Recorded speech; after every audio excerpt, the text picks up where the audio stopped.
Bienvenida a Martín Zuleta, porque quiero hablar, por un lado, la primera impresión que tiene de de esa resolución tomada por el Tribunal Electoral y cómo cree él que puede seguir esta historia respecto también de las candidaturas directas, porque si alguna autoridad judicial se expide en la cuestión esta de la impugnación, bueno, se concreta, ya es otro camino para Uñas. Bueno, vamos a ver qué dice nuestro columnista y su tesis. Buen día, Martín. Castro Espinosa te saluda. Hola Carlos, un placer saludarlo, mucho gusto, saludo a la audiencia. Bueno, muchas gracias. Bueno, 16 grados 6 décimos la temperatura, 8 de la mañana, 10 minutos. Me gustaría tener el primer enfoque. Bueno, como veníamos hablando hace tiempo, va avanzando todo lo que tiene que ver con el tratamiento judicial de la posible postulación y candidatura del actual gobernador a una nueva reelección, y en ese sentido han habido avances por parte del Tribunal Electoral, que, como ya de público conocimiento, ha resuelto desestimar, rechazar la totalidad de las impugnaciones que habían sido presentadas contra esa postulación, contra la candidatura del gobernador, y por las informaciones que se manejan, los impugnantes irían por distintos caminos, ¿sí? Por un lado hay dos postulantes que han interpuesto, entiendo, ya un recurso de reconsideración ante el mismo Tribunal Electoral, algo que está previsto en la ley electoral, y el resto de los impugnantes, que constituyen como, digamos, el grueso más importante del ala opositora, donde irían cuatro subagrupaciones por esa vía, han decidido, por la información que se maneja, recurrir directamente ante la Corte Suprema de Justicia de la Nación, ¿sí? Tengo entendido que han solicitado el asesoramiento y el patrocinio del estudio jurídico del doctor Gil Lavera en Buenos Aires, así que en los próximos días, creo que el día lunes, estarán interponiendo una acción directamente ante la Corte Suprema de Justicia de la Nación. Así que va como por distintos caminos la estrategia de los impugnantes, ¿sí? Claro. Y esto, a ver, ¿cuáles son las chances de esto? ¿Cuáles son las alternativas que hay, no? Mire, hay una cuestión que como abogado uno, cuando jura, le dan la matrícula y uno jura desempeñar fielmente nuestra profesión, nos dicen que no podemos asegurar el resultado de ningún pleito, eso va en contra de la ley de ética. Pero haciendo un análisis, bueno, un poco jurídico de la cuestión, y el tema es incierto, le digo desde mi parecer, desde mi punto de vista, los antecedentes que se pretenden invocar respecto de lo sucedido en otros fallos, en otras provincias, lo resuelto por la Corte Suprema, por ejemplo, en el caso de Santiago del Estero, sí, en el caso de Río Negro también. Son casos muy puntuales y particulares, y uno como abogado siempre sabe que un fallo judicial tiene que ser un tratamiento de un caso específico, concreto y particular, y entiendo que el de la provincia de San Juan es diferente en varios aspectos respecto de los casos que ya ha tratado la Corte Suprema de Justicia de la Nación respecto de otras situaciones, ¿sí? Por consiguiente, atar la suerte de lo que vaya a resolver o no la Corte en este caso a lo que ya ha resuelto anteriormente, no es, desde mi punto de vista, una mirada razonable y una mirada objetiva, ¿sí? También hay algunas cuestiones que hacen un poco de ruido cuando uno tomó conocimiento de una nota periodística que le hicieron al apoderado del Partido Justicialista, en donde puso y puntualizó y puso de manifiesto que los impugnantes no habían hecho reserva de articular los recursos extraordinarios, y por consiguiente el recurso extraordinario federal ante la Corte Suprema de Justicia de la Nación. Bueno, también desde la técnica procesal es un error que yo entiendo grave por parte de los impugnantes, porque para que la gente entienda, los recursos extraordinarios tienen unos requisitos de admisibilidad que son, bueno, bastante precisos desde la técnica procesal, y uno de ellos para llegar a la Corte Suprema de Justicia de la Nación es precisamente que el recurrente en tiempo oportuno introduzca la cuestión constitucional y haga reserva, por supuesto, de recurrir ante la Corte Suprema de Justicia de la Nación. Y de los escritos que han presentado los impugnantes este planteo de la cuestión constitucional, y esta reserva no estaría plasmada, lo cual desde la técnica procesal también puede llegar a significar un impedimento para que la Corte pueda llegar a tratar estos casos. Pero desde el frente más importante, o sea, desde la presentación más importante, los impugnantes sostienen que lo que se va a plantear ante la Corte Suprema de Justicia de la Nación es como una acción autónoma e independiente de la que resolvió el Tribunal Electoral acá en la provincia de San Juan. Es decir, hay una cuestión técnica que es un poco aburrida, pero es muy importante para responderle a su pregunta sobre cuál es la suerte que va a seguir estas presentaciones. Yo creo que bueno, teniendo en cuenta estas vicisitudes que le estoy diciendo, yo creo que se ha empiojado bastante el tratamiento de las impugnaciones. Vamos a ver si la Corte Suprema admite una acción autónoma directamente ante la Corte, cosa que no ha sucedido en otros casos, ¿sí? Porque el per saltum, para que la gente entienda qué significa el per saltum, es ir directamente a una instancia superior sin agotar todas las vías recursivas normales y habituales, pero ya interponer una acción directa ante la Corte Suprema de Justicia de la Nación, ya ni siquiera estamos hablando de un per saltum, sino de una acción como autónoma, y la jurisdicción que tiene constitucionalmente hablando la Corte Suprema de Justicia de la Nación no prevé esta situación.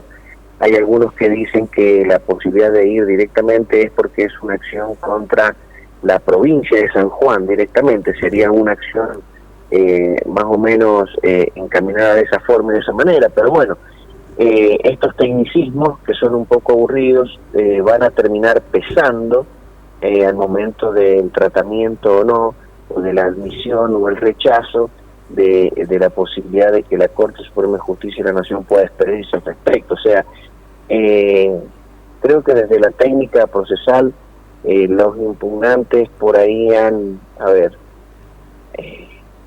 planteado un escenario un poco difícil de avisorar sobre cómo se va a resolver, porque hubiera sido más sencillo y más fácil hacer el planteo constitucional y hacer las reservas correspondientes. Pero el artículo 48, ¿no es cierto? Sí, de la ley 48. El artículo 48. Sí, el artículo 14 y 15 de la ley 48. Exacto. Pero bueno, lamentablemente es como yo le decía también en otras oportunidades. Yo le he dicho, le vengo diciendo desde el principio, Carlos, que desde mi punto de vista, que intervenga o se expida la Corte Suprema de Justicia de la Nación no es adecuado desde la técnica procesal, porque no se ha planteado un conflicto entre la norma provincial y la Constitución Nacional. O sea, también esa falta de planteamiento de la cuestión constitucional y la reserva de los impugnantes, esa falta de reserva, también está motivada en esto que yo le he dicho, sí, que vengo diciendo hace tiempo, que nadie está planteando que el artículo de la Constitución provincial sea inconstitucional, y eso hace por consiguiente que la Corte Suprema de Justicia, no haber un conflicto constitucional, es decir, entre una norma provincial y la Constitución Nacional, y la Corte Suprema de Justicia de la Nación va a decir que el Tribunal Máximo para poder resolver la interpretación que debe dársele a ese artículo es la Corte de Justicia de San Juan. Esa es mi forma de ver desde lo jurídico este asunto, y siguiendo y siendo coherente con esto que le estoy planteando, entiendo yo que, bueno, la Corte no debería tratar estas impugnaciones. Es mi mirada estrictamente jurídica, independientemente de que como un hombre republicano y como un hombre que hace política y que lo hace desde la oposición también, no esté de acuerdo, por supuesto, con estas reelecciones indefinidas.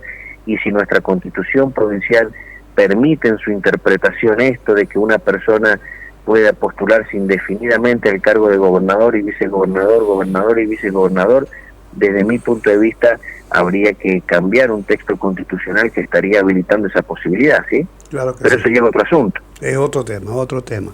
Y otro tema es, bueno, usted ha hecho el enfoque jurídico porque esa es la temática que tenemos para analizar, pero usted, con lo estudioso que es también en otras cuestiones que tiene que ver con el momento político de un territorio como es Chimbas y que a usted le toca trabajar concretamente, ¿cómo está viendo la cosa? En Chimbas en particular, pero hay algunas encuestas que siempre nos arriman, ¿no?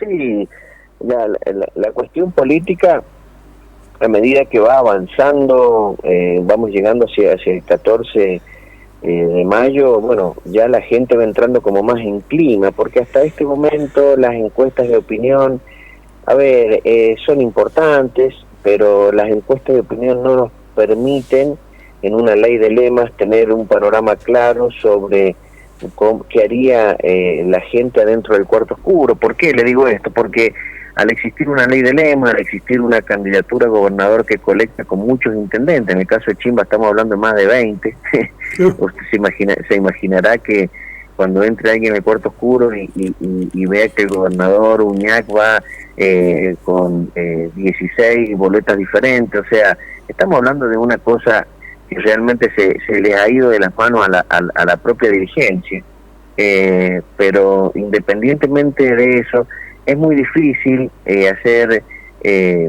tomando las encuestas, hacer, digamos, un razonamiento objetivo de lo que podría ser un elector en un momento de emitir su sufragio dentro del cuarto oscuro. ¿Por qué? Porque las encuestas nos hablan de que en algunos casos, cuando uno va a la categoría intendentes, el oficialismo en el departamento de Chimba estaría con una ventaja, sí, pero cuando uno va a la candidatura a gobernador, esa ventaja se estaría reduciendo. Cuando uno va a capital, por ejemplo, también la oposición en la candidatura a gobernador, sumando a Orrego y Arancibia, está muy bien en capital, pero cuando vamos a ver la categoría intendente, está mejor el oficialismo. Entonces, la cuestión va a ser ver qué hace el elector en ese momento, el día 14 de mayo, sobre qué va a priorizar, si va a priorizar la postulación de un intendente, si va a priorizar la postulación de un candidato a gobernador. Entonces, eso es lo que hace incierto, por decirlo de alguna forma, hacer alguna evaluación estadística u objetiva, y por ahí hay intendentes que miden muy bien, pero llegado el momento, si la gente prioriza la cuestión provincial y la candidatura a gobernador, naturalmente va a arrastrar ese gobernador en su boleta a otros intendentes distintos de los que miden mejor, por decirlo de alguna forma, y por ahí nos vamos a encontrar con una sorpresa el 14 de mayo en ese sentido. En Chimbas en particular, por ejemplo, que durante tantos años el intendente y el gobernador han venido trabajando electoralmente en la misma boleta, ¿sí?